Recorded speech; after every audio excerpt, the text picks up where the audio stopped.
ठाकरे गट हा अजितदादा गटाबरोबर इकडे जॉईन झालेला आहे। ठाकरे गटाच्या कुठच्याही नेत्यांकडनं आमच्याशी काही चर्चा झालेली नाहीये। त्यामुळे महाराष्ट्र सेना देखील एक स्वतंत्र पक्ष आहे।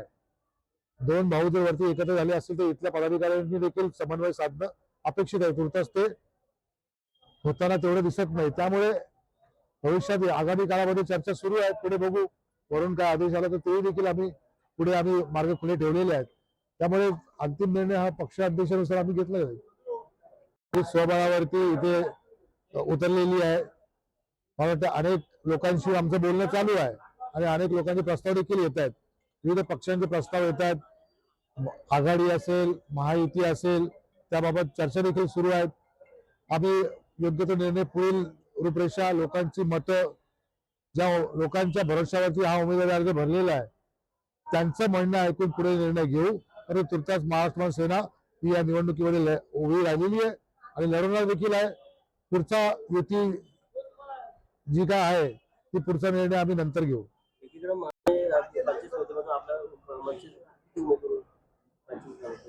खरं तर आम्ही तालुक्यातून उमरोली जिल्हा परिषद वार्ड आणि पंचायत समिती उकरूल या ठिकाणी उमेदवारी अर्ज आम्ही दाखल करत आहोत। पंचायत समितीचा आता केलेला आहे। थोड्या वेळात मी पूर्ण जिल्हा परिषदचा आम्ही मानगाव वरडी जिल्हा परिषद वार्ड आहे तिथे आम्ही दाखल करत आहोत। आणि जनतेतून म्हणजे आपण एखादा पक्ष ठरवतो याला द्यायची त्याला द्यायची, परंतु संपूर्ण गावातील ग्रामस्थांना, परिसरातील प्रत्येक गावातील ग्रामस्थांचं जनकौल घेऊन उमेदवारी भरण्याचा कौल घेतलेला आहे आणि लोकांसाठी काहीतरी चांगलं करायचंय। राजकारणात चढाओढीपेक्षा समाजसेवेचा व्रत घेऊन माझी पत्नी प्रियंका पाटील हिने उमेदवारी अर्ज भरलेला आहे आणि आपल्या माध्यमातून सांगू इच्छितो की सर्वांच्या आशीर्वादाने आमचं रेल्वे इंजिन या निवडणुकीमध्ये उतरलं असून जनतेचं भरभरून प्रेम आणि मतदान रूपी आशीर्वाद याची आम्हाला नक्कीच खात्री आहे की त्याचा विजयामध्ये रूपांतर होईल।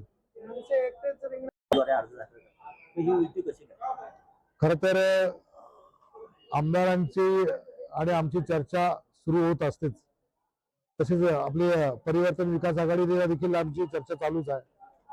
त्यामुळे ज्या ठिकाणी उमेदवार नसतील, ज्या ठिकाणी उमेदवार असतील याबाबत काही चाचपण्या इतर पक्षांकडून चालू आहे की तिथे मनसेने आमच्या सोबत यावं।